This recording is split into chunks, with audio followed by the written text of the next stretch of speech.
Hello, my lovelies, and welcome to Where the Road Rises with me, your host, Eileen Kerlin Walsh. This is Domestic Violence Awareness Month, and our guest today, Norma Peterson, will discuss with us this heartbreaking situation, all too real for millions of women. And if you associate the name Peterson with domestic violence, it is not a coincidence. Norma is the sister-in-law of Drew Peterson, whom our newspapers and TV screens were flooded with in the early 2000s. Stacy Peterson, the fourth wife of Drew Peterson, a former police sergeant with Bolingbroke, vanished in October 2007. Drew Peterson was the prime suspect in her death. Although Stacy's body was never found, her case led to the reopening of the death of Kathleen Savio, Drew Peterson's third wife. And Peterson was ultimately convicted of Kathleen's murder. Stacy Peterson and Kathleen Savio, their cases brought national attention to the history of Peterson's domestic abuse. And following this horrific occurrence in her family, Norma Peterson created a non-for-profit organization in an attempt to prevent domestic violence tragedies, and her organization is called Document the Abuse. So today Norma will tell us about her organization and let us know how to recognize and prevent domestic abuse, as well as how to support those in our community caught up in it. Welcome, Norma. Thank you so much, Eileen, for having me here today. Okay, let's start with your sister-in-law, Stacy. Her story is heartbreaking. So tell us a little bit about the impact of that on your family and how that led you to start your organization, Document the Abuse.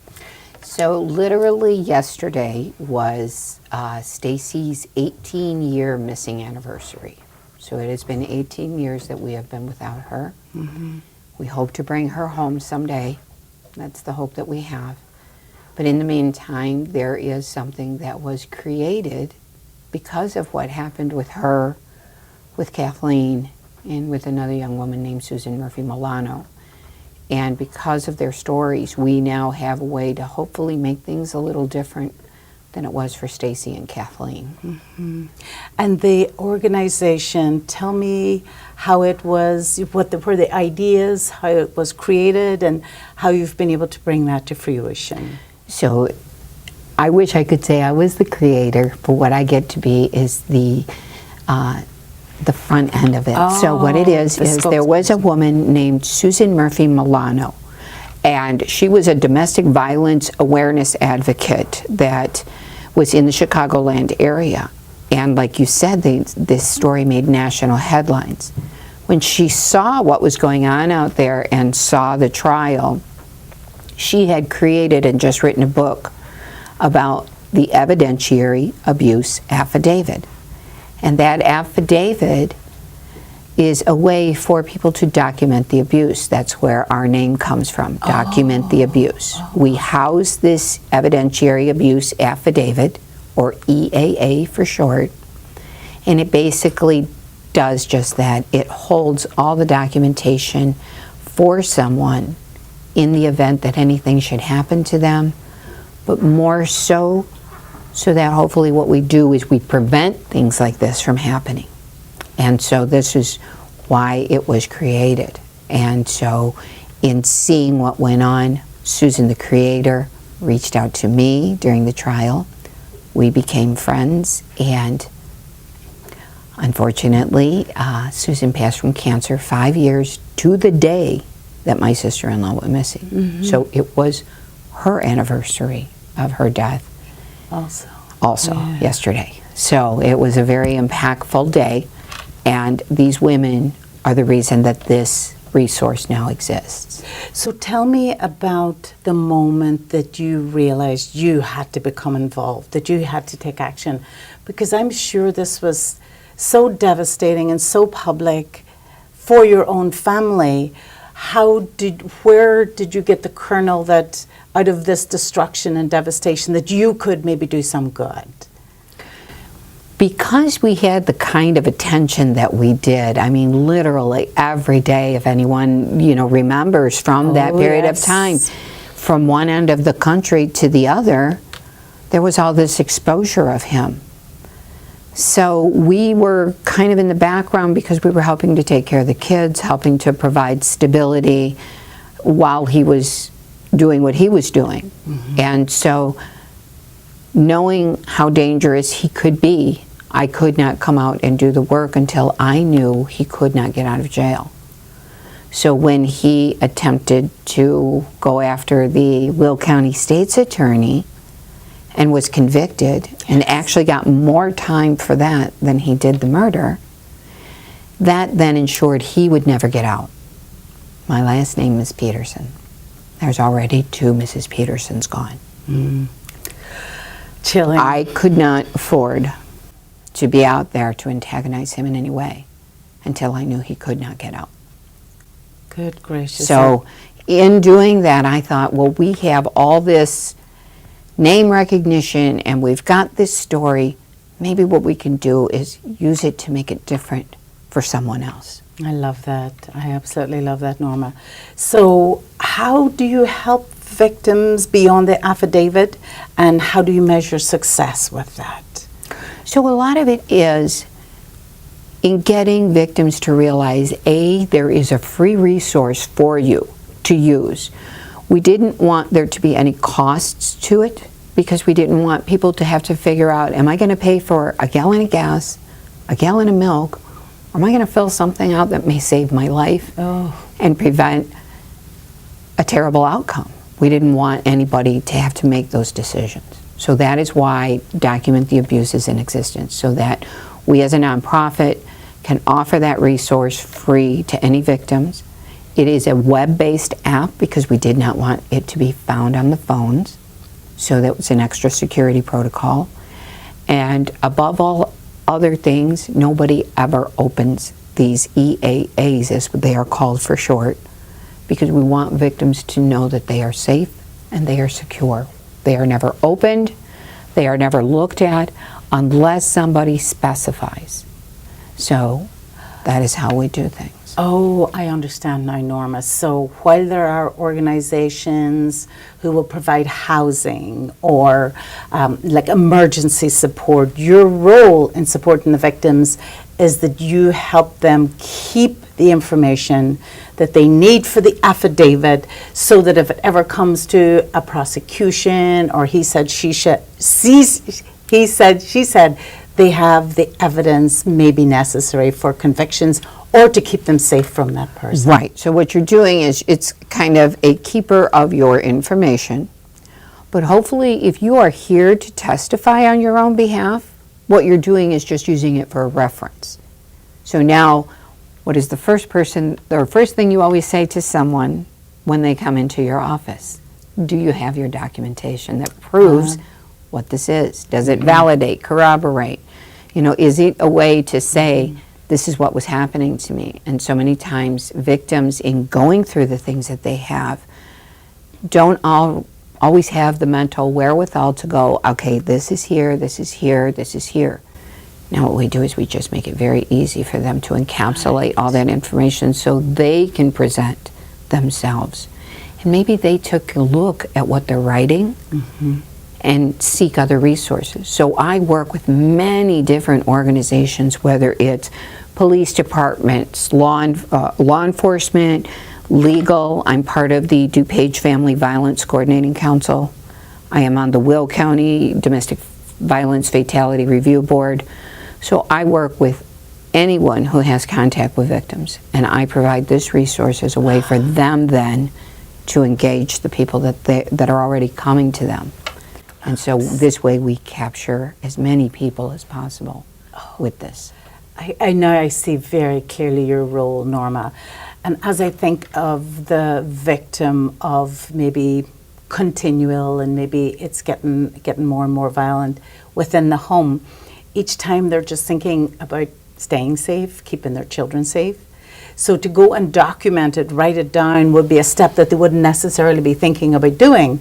But when the time comes, rather than to say this has been happening for months, they're going to be able to document every incident, the time, the circumstances.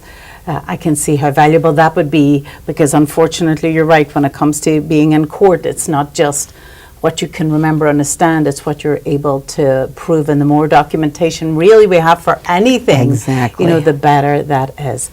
Why is it so important to raise awareness of domestic violence? Here's the difficult part. We have awareness. It's action we need. So we have Domestic Violence Awareness Month. I think we are becoming more and more aware every day as we see it in the news. So I think, yes, awareness is vital to addressing any given, sector. But it needs change. Right, correct? That needs change. But when you can really focus on that and provide then a resource that helps that along, now you've got a solution to the problem. Right.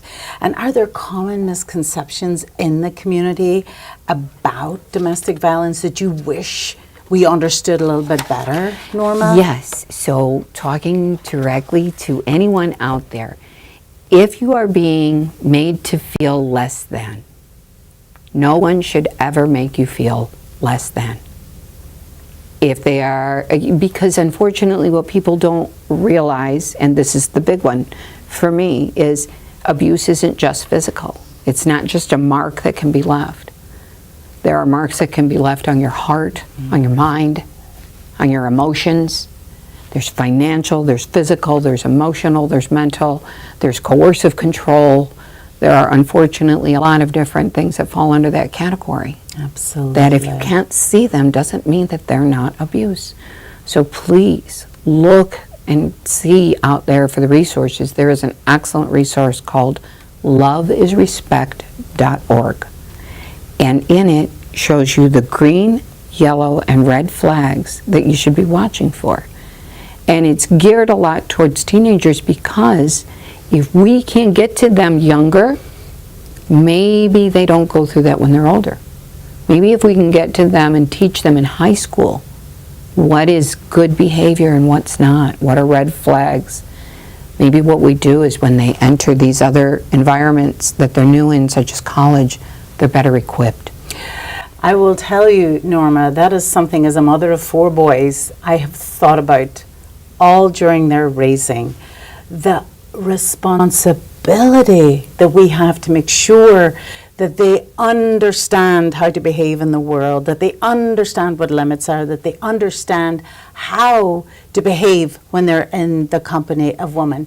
And I've often thought, mothers of girls whose girls are going off to college, there's so much about how to keep themselves safe.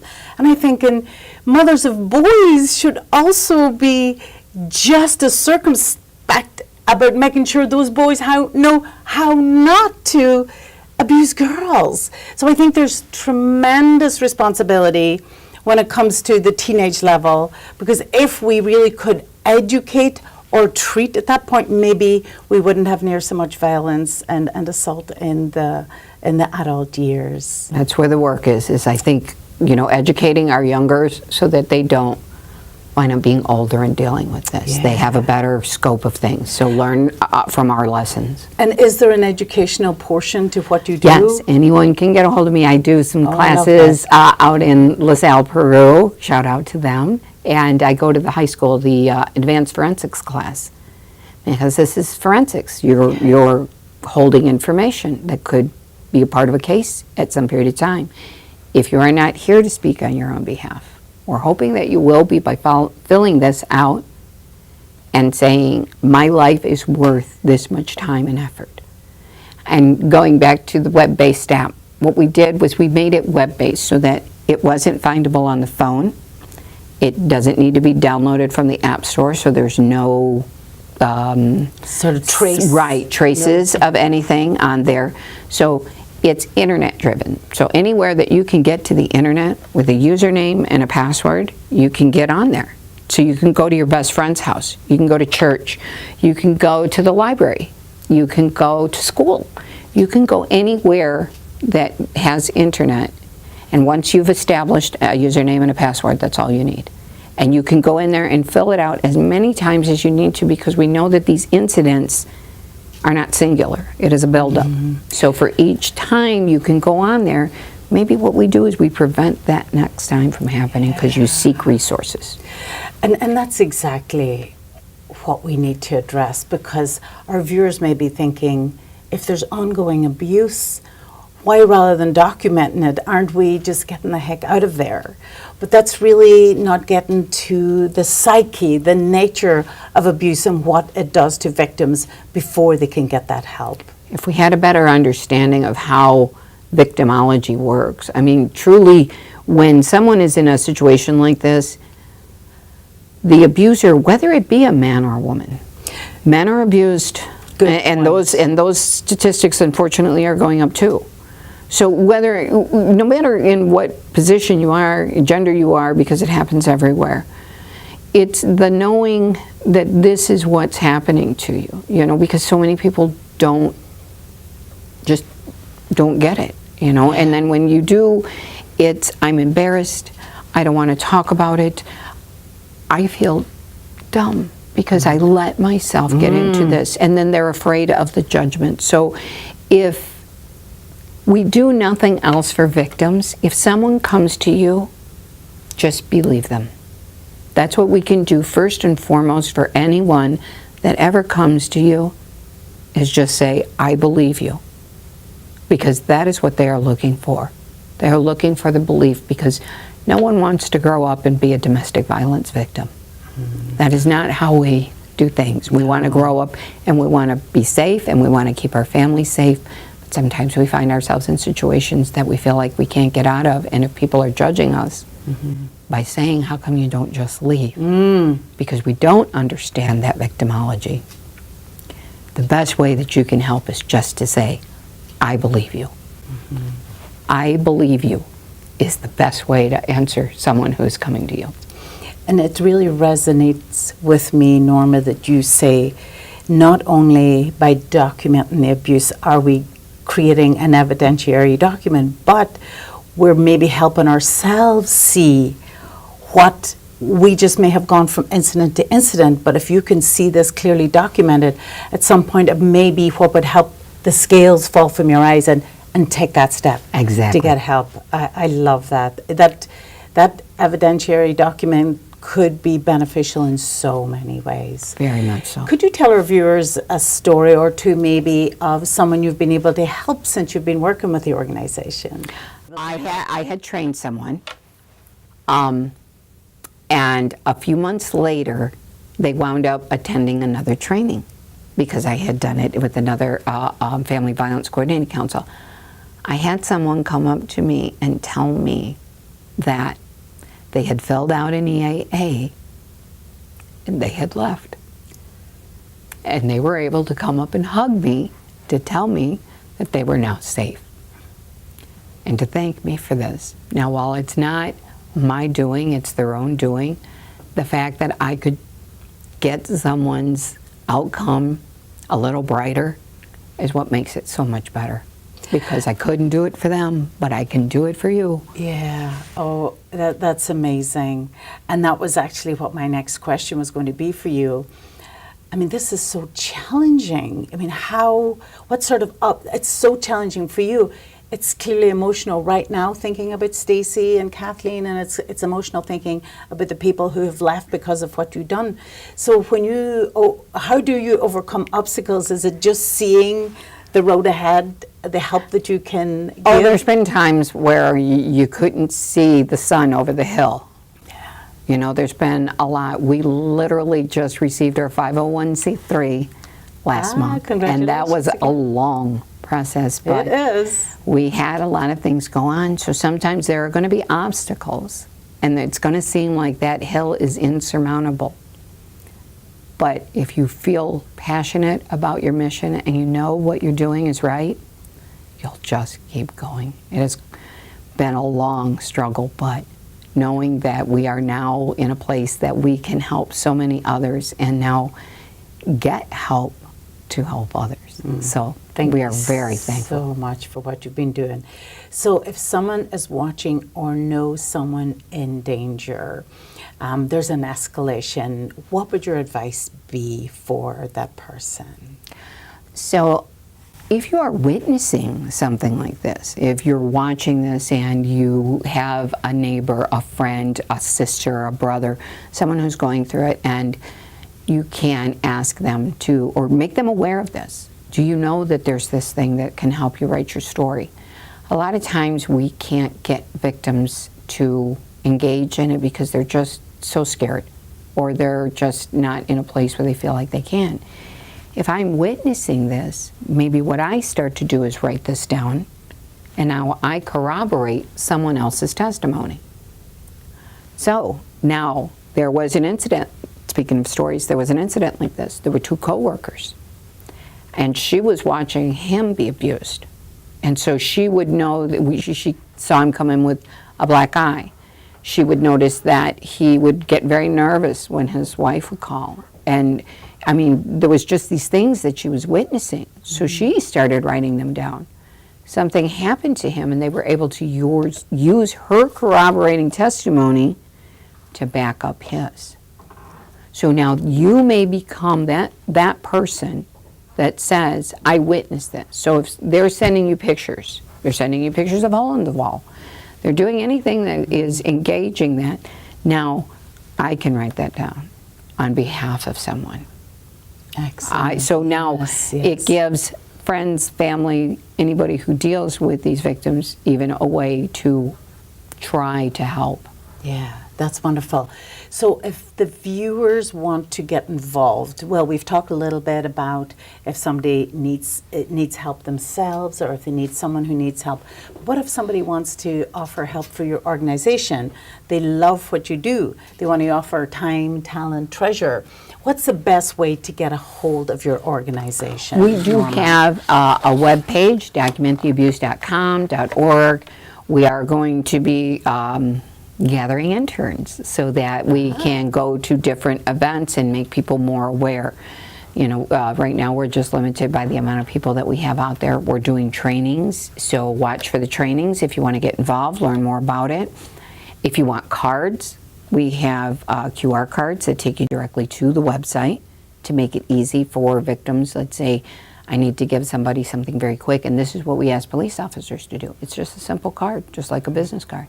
Here, that's all you gotta do is hand it to them. And viewers, just to clarify, that QR code that's on the screen is just a direct portal to the organization for any help that you know someone might need, or any help that you want to give. So I think that wraps us up beautifully. Norma, thank you so much for taking your pain and using it in a positive way and helping the community. And thank you, viewers, for watching. Thank you. If you can help in any way, please use the QR code, reach out to Norma to help with this difficult situation in our community. Thank you so much for watching today, and we will see you next time on Where the Road Rises. Thanks and bye.